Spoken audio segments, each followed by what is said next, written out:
If you enjoy movement, you're going to be more consistent, you're going to get better results, and you're going to be happier all in all. Women train better when they stop chasing perfection. 100%. Hybrid training has solved that for myself. Doing the key fundamental things that's going to give you more energy and your mindset. I always say the hardest part is always like showing up. And I just want to be able to educate women and make them feel empowered through movement. So that was something which was like really important to me, and to like give women the tools in place to be able to listen to their bodies. I've really found my purpose. You are pregnant. Congratulations. Thank you. You have had to navigate a massive condition, endometriosis. What advice do you have for women who are struggling with this? I will always say,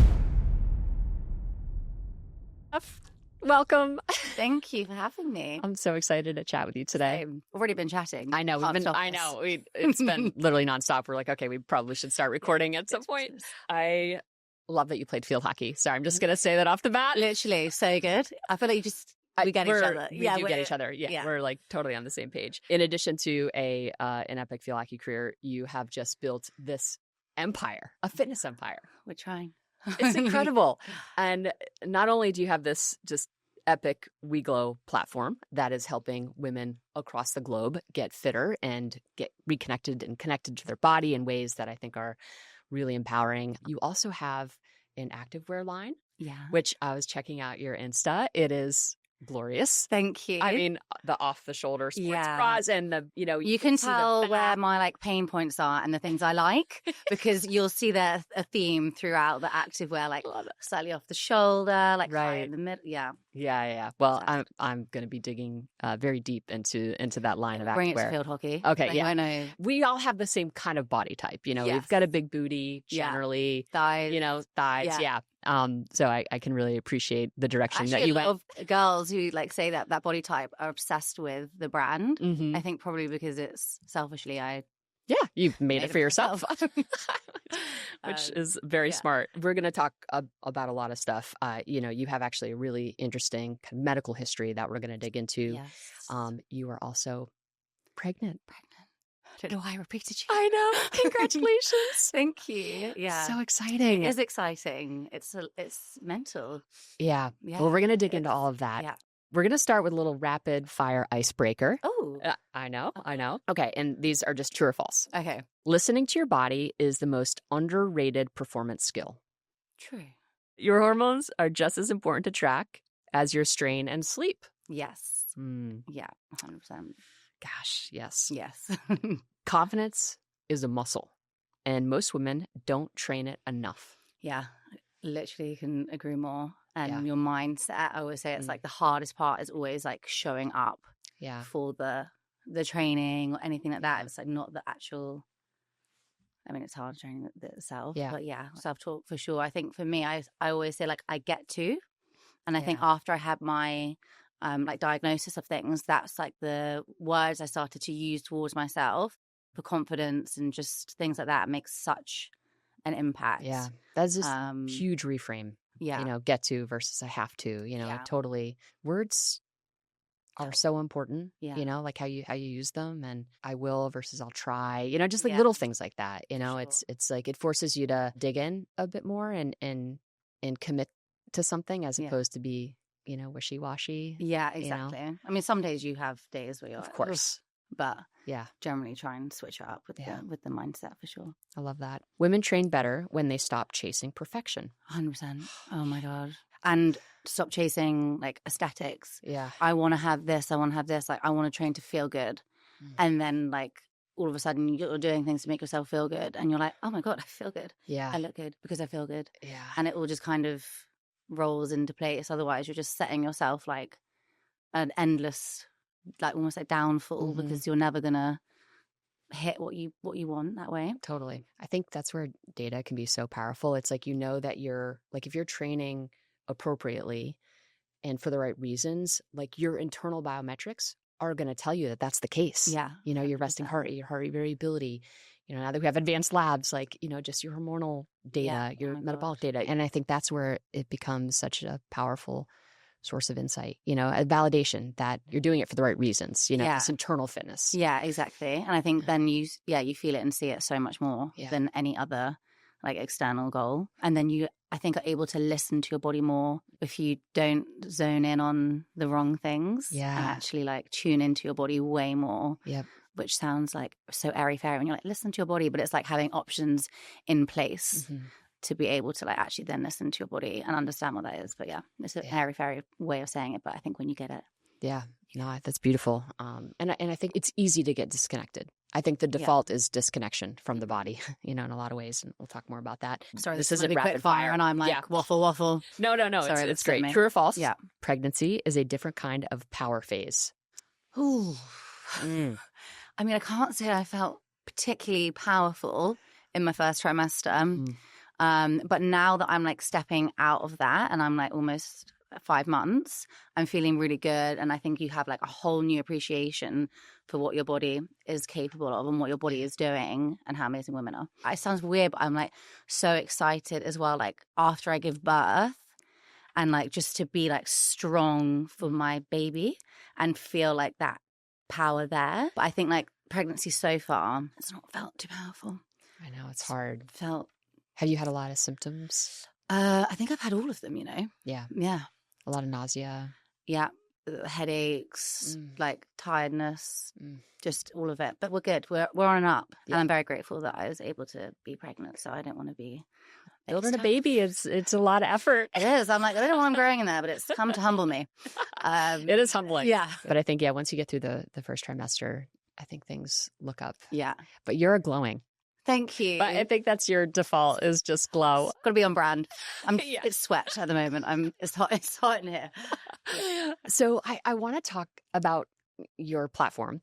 What inspired you to found We Glow? So my background comes from like field hockey. I've like played sport and stuff since I can remember. And I think then there was a phase where I was a little bit lost and I was kind of thinking to myself, like, I don't know what direction I want to go in with work, with anything. And sport and exercise was such a huge part of my life. And I think as a teen as well and a young girl, you're almost kind of like, I don't want that to be my identity, and you kind of like push it away because like everyone's like, but that's what you're good at, and stuff. And then I stopped it, and my mental health took such a toll. I was like so low with depression, and I was like, it was horrific. Then I kind of started exercising again. I spoke to like family, friends, like, well, what do you love? What are you good at? And I was like, I love being around people. I love like that feeling of being able to give something back. And it's like such a rewarding feeling. Like I did makeup, like artistry for a little bit as well. And I loved like the response of people, like making them feel good. And I was like, that's amazing. But I just wasn't like super passionate about it.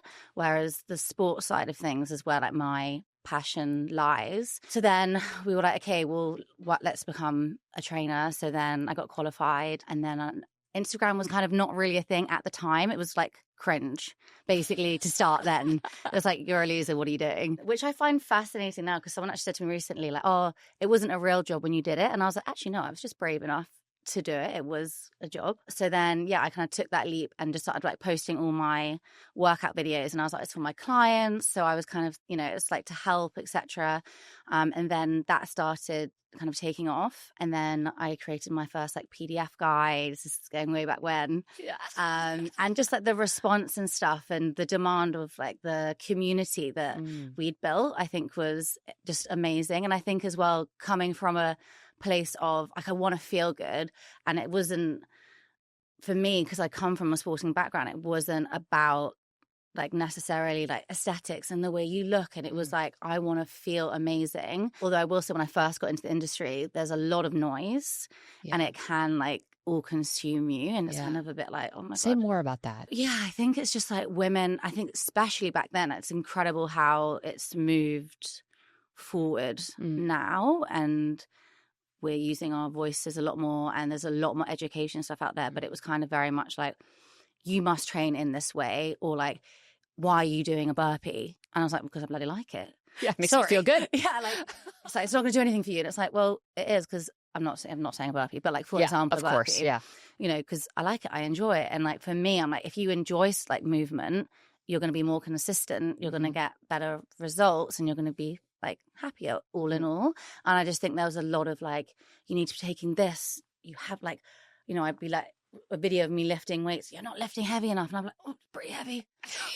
Like, it feels heavy to me. Yeah. So I just think there was a lot of noise that I had to kind of really shut out and then like really refocus what I wanted from exercise and what the community around me wanted.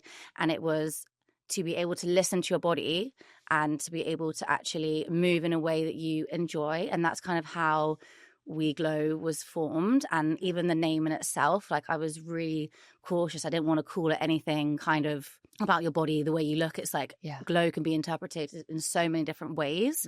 And so that was something which was like really important to me, and to like give women the tools in place to be able to listen to their bodies. Like I've always wanted to have loads of different movement on the app. When we first launched, it was doing strength training, HIIT and stuff. So it was like quite one dimensional, and we had nutrition on there as well, but we had everything like the roadmap. Like we brought yoga on very, very quickly, mindfulness. And now we have, Pilates, yoga, mindfulness, strength, cardio. We have 6 different trainers, and it's kind of, just become like a hub for women to be able to move in a way that feels good for them, whether it's the time they need, just to be able to, like for me, I was like, I didn't want to strength train today. But then you're like, oh, if I only strength train, like what can I do? And it's like, okay, well, why don't you try a 20-minute Pilates class? I just think it was super important to get women feeling good and enjoying it, because it's so daunting, and it can be so daunting coming to new. And it's like,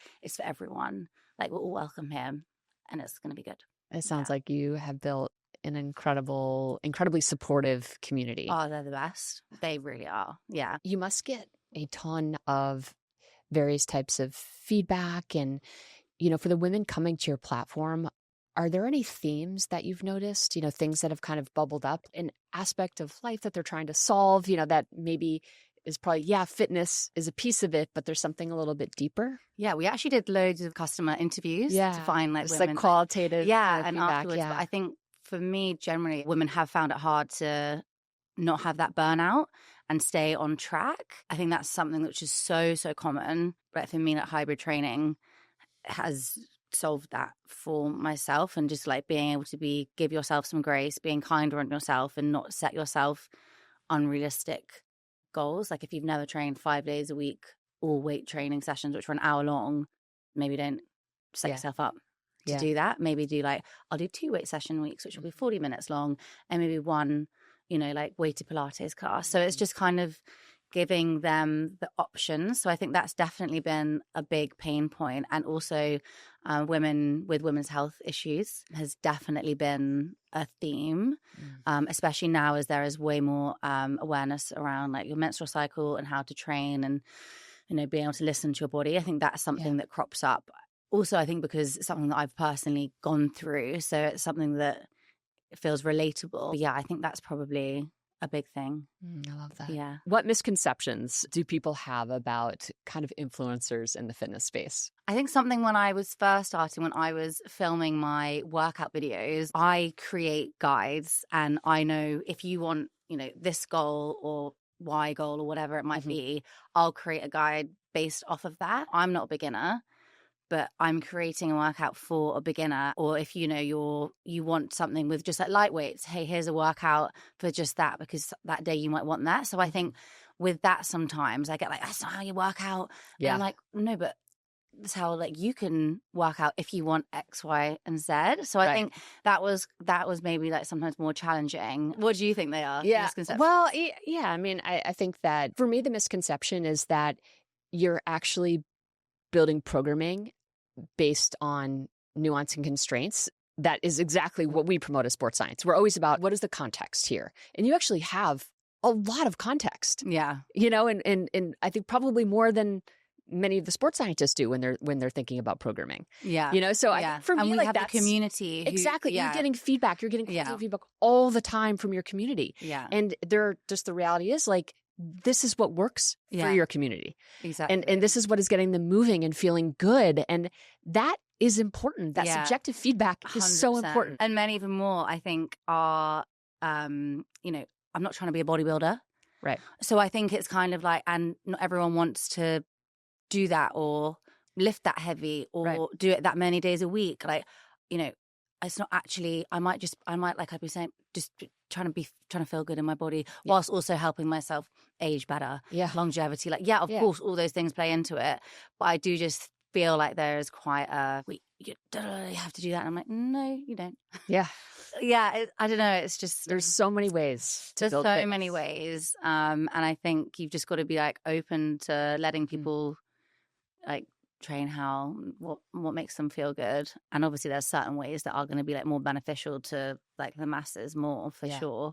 You know, when you think about like kind of your day in life, you know, you've got WeGlow, you have your activewear, which is Sefi. Yeah, SEFI. Yeah. For a lot of folks who don't know what it's like to be an influencer at your level and have a platform that you have, what does the day in life look like? I mean, for example, today at 7, because of time difference, like I had an hour meeting with the team. It's Monday, so just like checking in, like saying what everyone's up to for the week, like aligning on certain things. After that, I work with my husband as well. He founded the brand with me. It's very separate things still. That's smart. Yeah.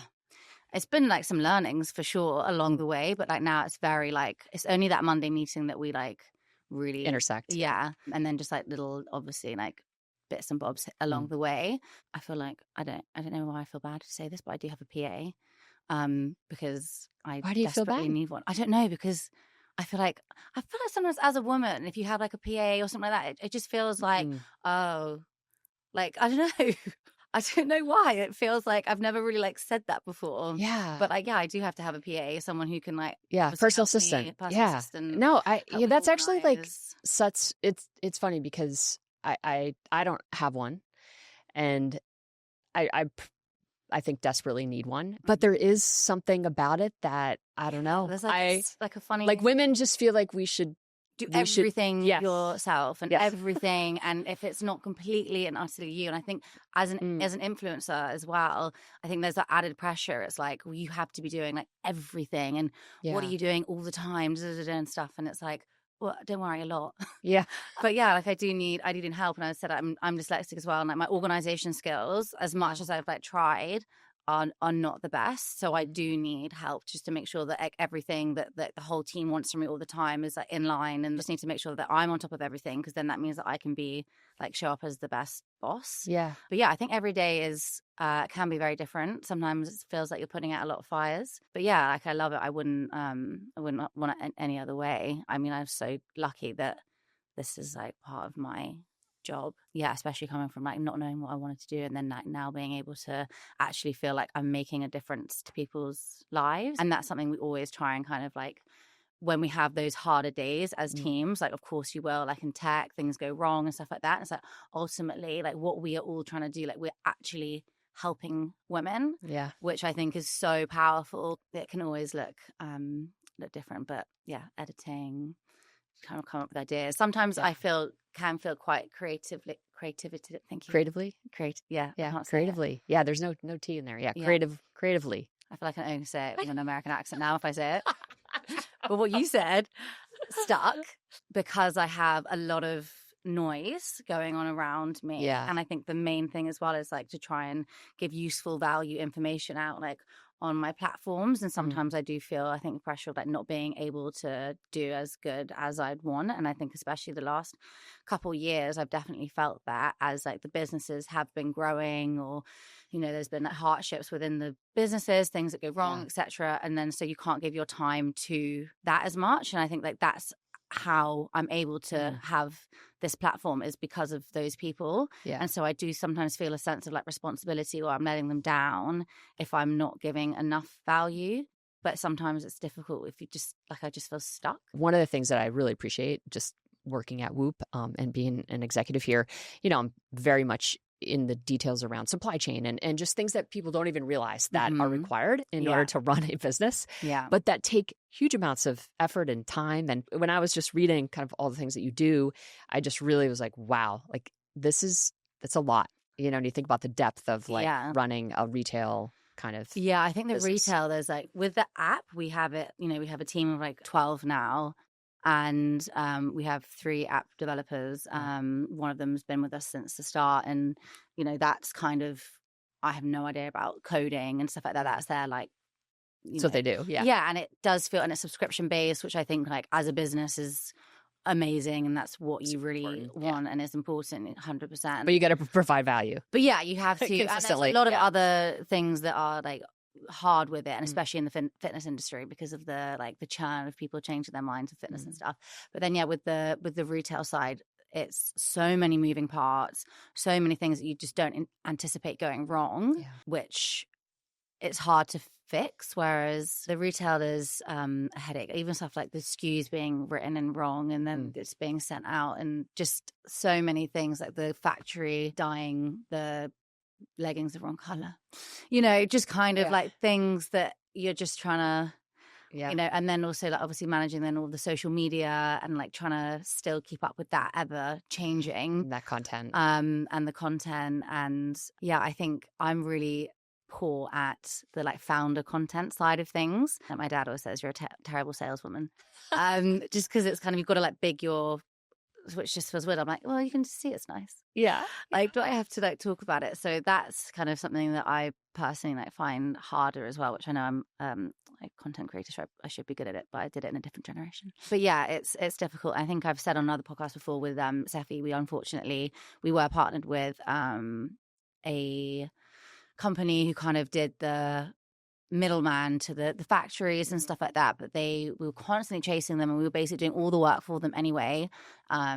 And my husband was just like, what is going on? He's such an organized type A man, and he was just like incredible at, Anyway, it turned out they actually went into liquidation with 300K of our so that was a real hit. Wow. 2 years ago. Then we basically like took the company completely back ourselves. Had to do a lot of like remarketing and how we're going to structure this out now, because it was going to be one drop, which we then had to split into a whole year. Wow. So yeah, we've kind of got ourselves back up to a place, but also it's just it's tough because things like that you just can't see coming, and you're like, oh right, lovely. We're just gonna have a little breakdown and then regroup. There's definitely been some trials along the way, but I always say that it makes you, I mean, it's such a cliche thing, but you do learn so much from it. And even the way that I am as a person now, with things that like don't quite go right to how I used to be in business, you have to kind of really take the emotion out of it completely. It's like, okay, it's gone wrong. All right, how are we gonna solve it, move on?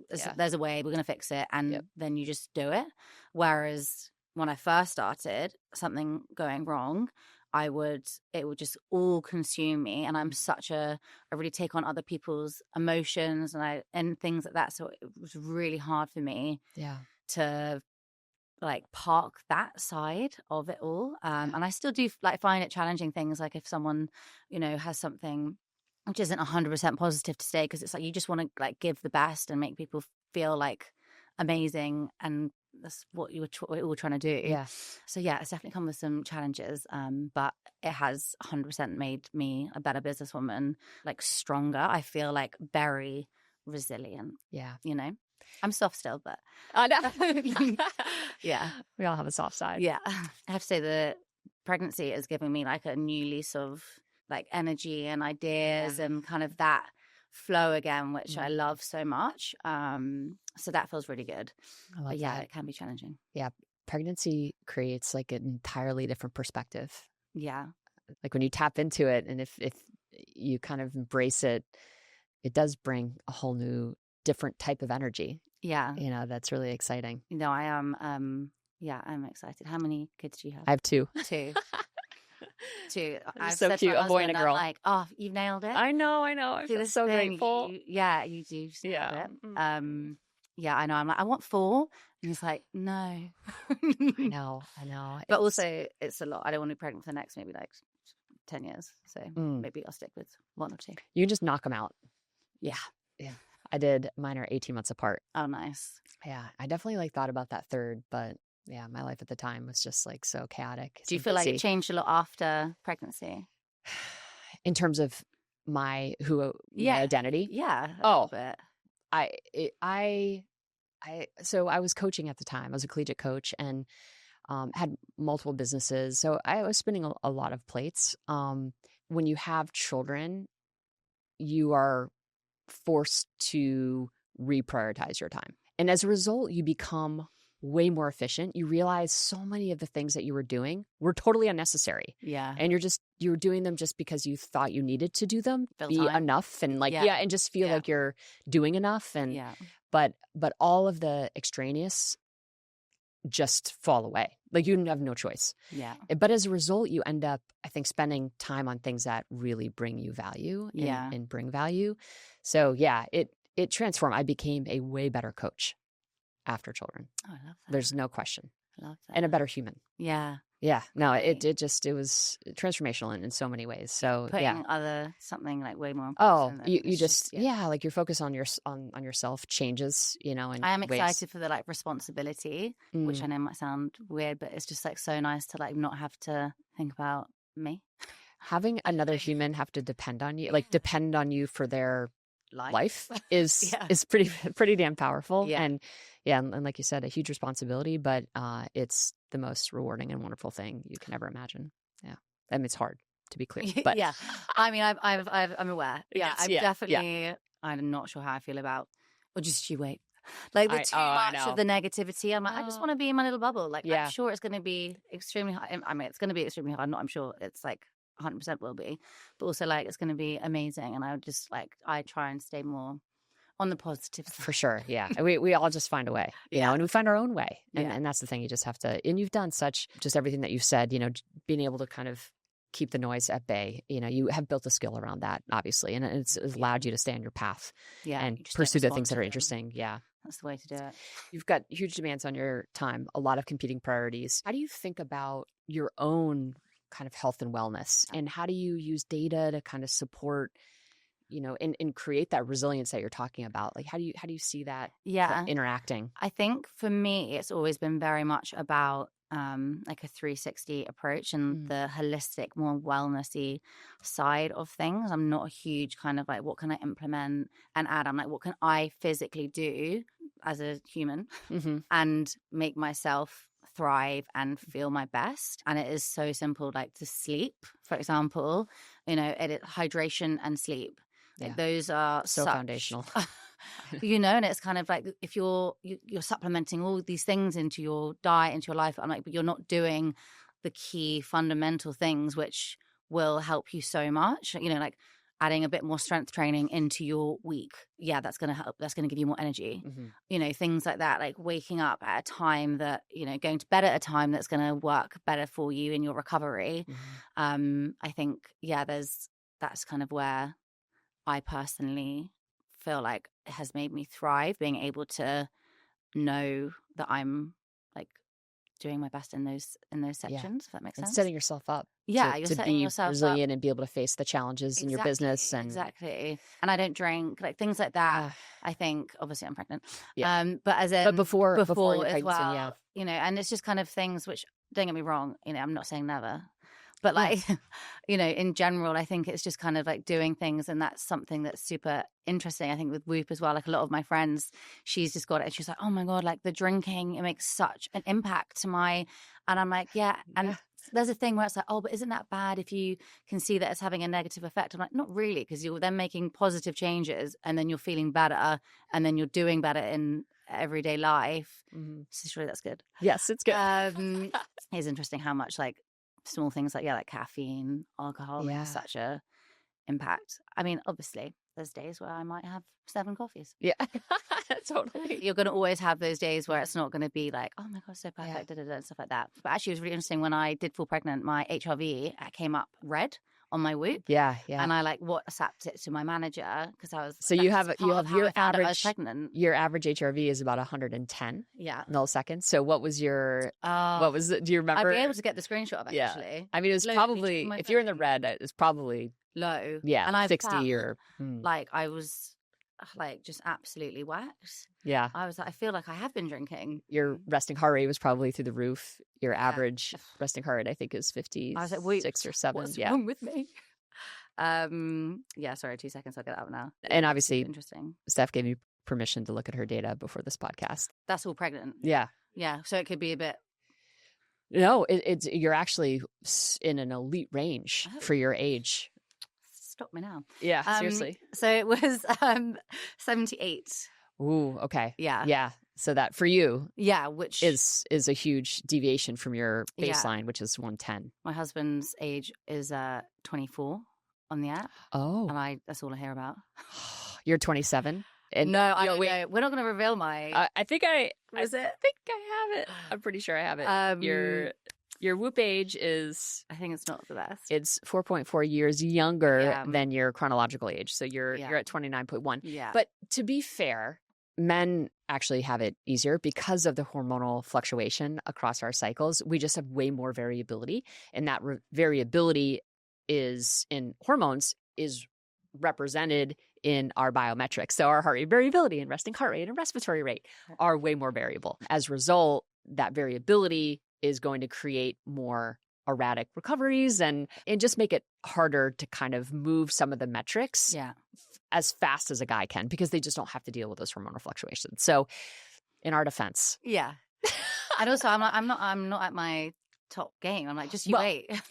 just wait till this baby comes out and I'm like back on it. Yeah. Exactly. But you're doing phenomenally well, to be very clear. I just want to back up a little bit because you have had to navigate a massive condition, endometriosis. Just tell our listeners a little bit of what that actually is. Yeah. If someone's listening, I want them to like fully... Of course. Yeah. So endometriosis is a chronic condition where the tissue similar to the lining of the womb grows outside the uterus, most commonly in the pelvis. Tissue responds to hormone changes. Yeah, exactly.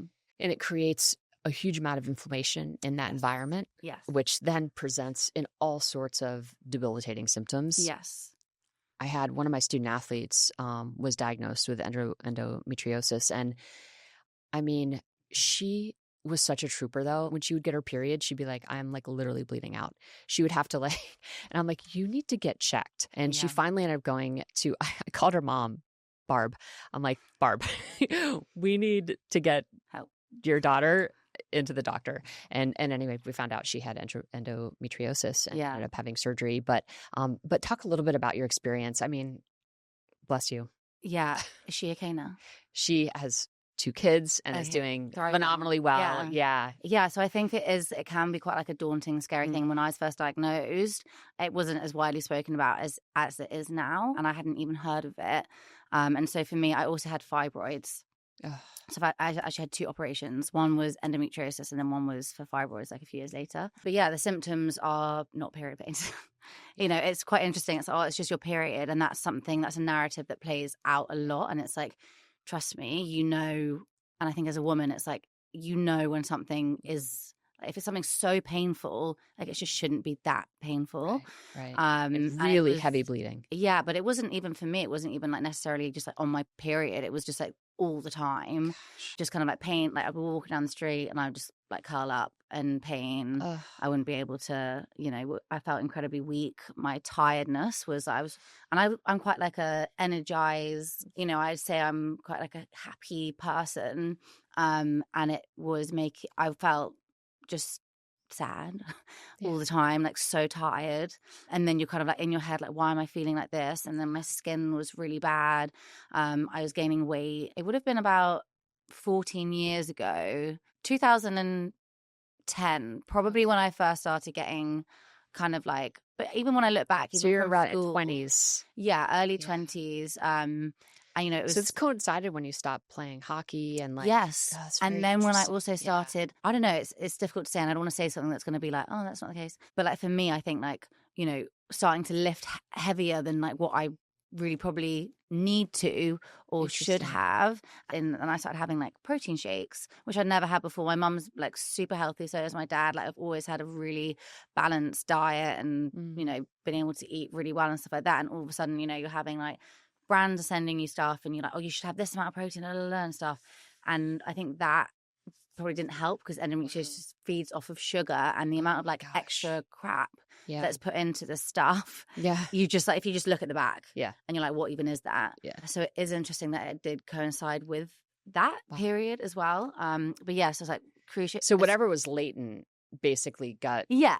100%. Yeah. 100%. But yeah, like pain during sex, like to the point where like I'd pass out, I'd vomited. Yeah. So it's, not great. Like I'd go out and I would, every time I'd go out for like a 30-minute walk and without fail, I mean, the amount of bushes I peed in because like my bladder and everything, I just couldn't, and it was because of the fibroids as well. Yeah, putting pressure on your bladder. Putting pressure, and I just thought that was like normal, you know, and it's just like, and also, you know, all these symptoms as well that feel there's a little bit of shame around it, and it can feel like a little bit embarrassing to talk about, and that's something that I really like don't want women to feel like. There's nothing embarrassing about having, it's an illness. It's not like what you would never be, and it's just symptoms, and it's symptoms that can be relieved. And I think the more you talk about it as well, I think the better like chance you give yourself as well. And you're a phenomenal advocate, you know. So it'd be, it's hard. So it makes me feel like, because it's such a hard time, so sometimes when you talk about it, it kind of pulls back on that. But now I actually, I don't have endometriosis anymore. Which they say like, oh, you can't, it can't be cured. And that's kind of what you're told when you first get diagnosed. There's no cure. And so what can you do? No, nothing. You can have operations to maybe get it removed, but like, that's nothing you can do. So I did loads of personal research into, you know, loads of different articles, but there is again a lot of noise, and I found like some like quite negative things around it, and I just was like, hey, go back to basics, and like going back to like a whole food diet. And again, I just kind of, that's when I really kind of honed in on like my hybrid training and doing kind of, you know, Pilates, adding that in, and that's actually why I became a Pilates instructor as well. Because I was just like fascinated by it, and I just like really thought, and it just worked for your body. Yeah, and it did, and I think it does, and that mixed with, you know, like on the days where you don't feel as good, you have the option to do something where you can still move your body, because it does make you feel good. Yeah, sorry, I always jump around loads because I feel like it's been like when I had the operation. So I got diagnosed, and then I probably had the operation about 2 years later to get the endo removed. And then maybe 3 years or maybe more later, then I had fibroids removed. And I think just through that, and then I also had a coil, which I removed like 3 years ago. Through that, and then nutrition, looking at things a lot more like holistically, I think has helped me like mentally, physically so much. And I think whether you have a condition or not, like just doing that is, you're just going to give yourself a better chance of feeling good. And it's a shame, I do think, and I think Brits are probably quite like it, we're very good at the aftercare. When something's happened, we're like, how are we going to fix it? And it's like, actually, like the prevention, like if you're lucky enough not to have like gone through anything, that's fine, and you'll just be like, oh, whatever, why do you have to be like that? Why do you do that? Why don't you have this now? And it's like, well, because I've gone through like operations and stuff, and so I know the importance of like what it is. So it's like, just give yourself the best opportunity to be able to like prevent these things. And if they do come around, then you're going to be in such a better position to handle it if you are as healthy as you can be. On your Instagram page, you have one of your highlights is the endometriosis advocacy that you do, and just like lots of just inspirational kind of like quotes and resources. So I would recommend for anyone who is experiencing obviously any of the symptoms that you're describing, obviously reach out to your primary care physician ASAP. But also I think your page has so much inspiration on it for women who are struggling with this, and resources as well. So you mentioned this, but I think it's important to reiterate, just to normalize these kind of conversations, you know, and 100%. You kind of talk about like, you can't really wing it when you have this condition. You kind of have to do a lot of things right in order to manage the symptoms.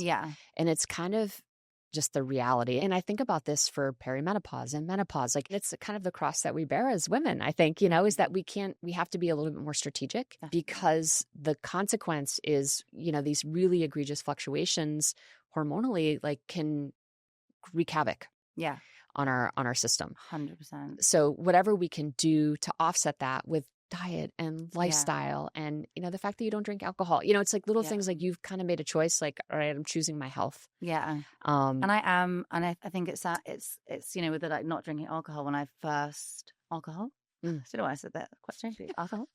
I got a lot of like, oh, it's like you're it's boring, etc. But actually, like, you learn to let go so much more, and I have way more fun, and I enjoy myself just as much, and then I enjoy my everyday just as much, if not more. Don't get me wrong, I still love some of my like nights out with like the girls drinking and stuff like that. But I think you do have to make probably like harder decisions, but it's for a benefit of long term. It's like that quote or something where it's like, you know, choose your hard. You know, and it's kind of like, it might feel easy to just be, oh, I'll just do that because my friends are, or like, oh, it's just easy to do it that way. But yeah, it might be hard right now, but it will make your life so much easier in the long run.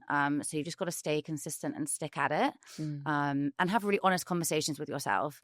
I think it's so easy to be like, oh, but I'm like this, poor, like I'm not feeling good. And, you know, like when I was gaining weight, I was not looking after myself correctly and with nutrition at all, because I was so tired. So I was reaching for sugar, which is like, yeah, fair enough sometimes, but actually like that is not gonna help me. That is just gonna hinder me long term. Yeah, I don't know. I feel like this generation, which I love to see, is way more kind of like conscious and they have such a great time just being out and not having to like the pop culture that us Brits had when we were younger. It's just not the same, and I think that's a good thing. Yeah, it's definitely changing. Yeah, I see that with my kids. You know, do you? Yeah. Definitely. Are they telling you things? Yeah. I mean, they're teenagers, so you know, they're kind of in it. But you know, just my daughter like sent me a picture, like her friend at school like had a boob, and kids are realizing that there's more to life than that, you know, and being kind of sober and so remember it all. You remember it all, you know, and I think too, like the world, you know, not to be I don't know, fatalistic, but you know, the world, you know, isn't getting safer necessarily. And I think you put yourself in such a vulnerable position when you are operating under the influence. I think especially as women, I just think it's like a different, it's a different, it's a little bit of a different world. And I'm not obviously saying that you can't drink, and you know, it's not what I'm saying. People can do whatever they want to do, but I love to see that, you know, a lot of teenagers are choosing to be sober. Conscious. Like just aware. With more awareness. Just a bit more awareness when you're making those choices, and not the peer pressure and things like that. I know endometriosis, a feature of that condition is a super irregular period. Were you able to get back on a regular kind of cycle in terms of length and timing? Yeah, so I'm just trying to think of timeline. Yeah, so when I was having an operation, I had the Mirena coil put in as well, which also stopped my periods. But actually, and my friend's just she's been diagnosed with endometriosis. She has the Mirena coil. She feels that's a game changer, the operation, though.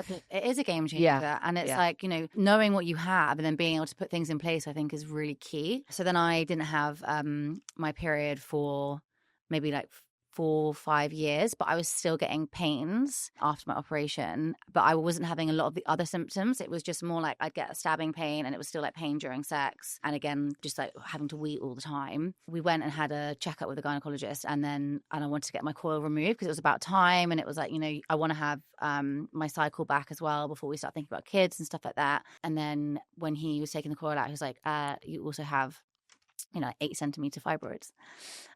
Which was causing the pain, which is what was causing the pain. So it was a lot of the combination of the two. So then got the coil removed, got my cycle back, my period kind of came back, and I wasn't getting the pains like I was. So the endometriosis was like at bay. So that was amazing, just like regular. My period come, I'd be like, oh, lovely. You know, obviously like the luteal phase, I definitely feel, you know, a bit like out of sorts. But then like when my period came, I'd maybe get some cramping, but like I was like, oh, this is what periods should feel like. Like this is kind of the normal, like, it's a bit painful, but it's not. That must have felt so good. It did. It did. Yeah. So then, I had regular cycle, and my fibroids, then I got removed, and then the pain went, and that was just like living like without the pain. I've been like functioning at like I don't know how, and like, but you just do.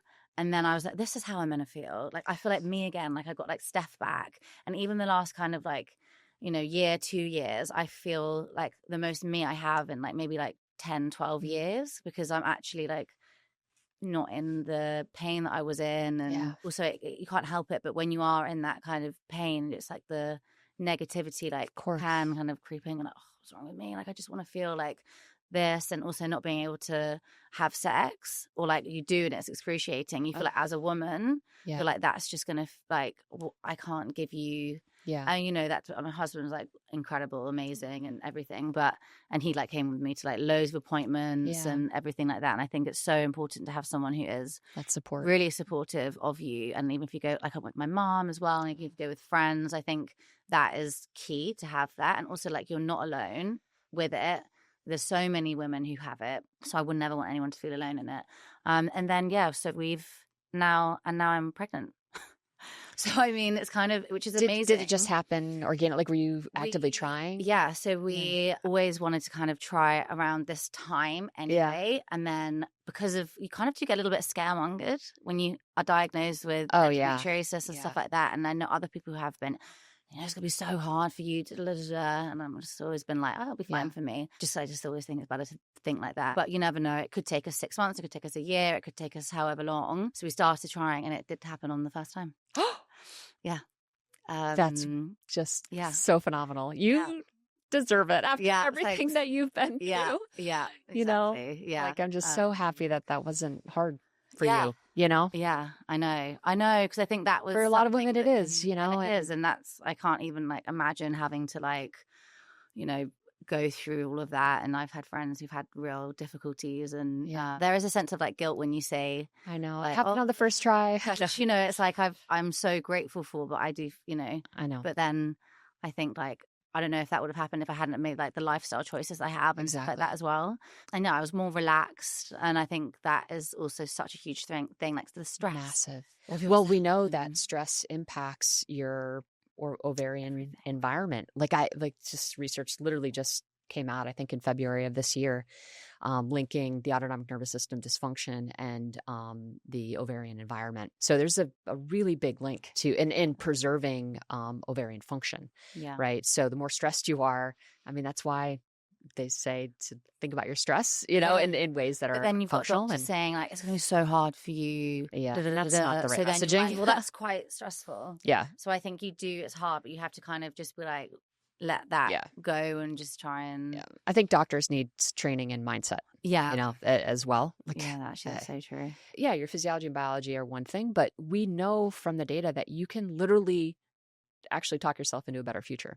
Yeah. In terms of how you think about the world, how you interpret the world, how you frame things, your appraisals. Like there's so much power in the mind that we don't tap, and that frankly a lot of people who are advising us like don't even give us a chance, you know, because they're already telling us how we should feel. Yeah. You know, and I think we just need to be way more careful with that. Yeah. And I would really love for doctors to get some education around the same as well as that when women go in and I've got these symptoms, this doesn't feel normal, and then a doctor telling you, no, that's normal, that's just how you feel. Well, that's the gaslighting too. That's like the wrong. Again, being like strong, and you're like, no, I know this doesn't feel right, and I think you have to go with your gut. Yeah, with anything that's like health related and stuff. Well said. And find a doctor who will listen to you. Yeah, and take your feelings seriously. Yeah, 100%. Yeah, so well said. Thank you for that. All right, this is a good one. So, you know, when you look ahead, you know, 10 years from now, where do you see Stef and your businesses? This is always such an interesting question for me because I am such a in the moment, present day, what can you do in your everyday to like essentially better yourself and like tiny little habits and things that will progress to that. And I think it's ever changing. Like with WeGlow, I just want to be able to like grow that more globally. We have such an incredible community now, and I just want to be able to educate women and make them feel empowered through movement. Also the menstrual cycle, to be able to educate women more on that and how to just, you know, be able to listen to their bodies and understand where they are in their phases. I think it's always, you know, take it with a pinch of salt. Don't take it for, oh God, I'm in my luteal phase. Yep. I must not do that. It's like, if you feel good in your luteal phase, then, you know, carry on. Yeah, great. Or maybe like, maybe like implement some foods that you know are going to like really help you in that phase or something. But just like give them the tools and the power to like really understand their body. Yeah. I think since I knew straight away that I was pregnant. And I think that is because I'm just so aware of my body in a really positive, good way. Totally. And I just think it's such a empowering feeling. So I just want that kind of to really like flow through WeGlow and like continue to do that and teach more. I absolutely love teaching. For me and being like in person, that's like, I just absolutely love it. And I feel like so connected with the community when I'm able to do those classes and things. Where are the bulk of your users now? Yeah, America. So we have a really big New York, Miami. Oh, nice. Yeah. Nice. So, which is amazing. Yeah. And then we have obviously a lot in UK, but it's like worldwide. Yeah. So exciting. It is so exciting. And then you kind of see, all of a sudden, like we see different trends, like Australia recently. All of a sudden, there's like been a lot of like a flurry of Australian users. Wow. And yeah.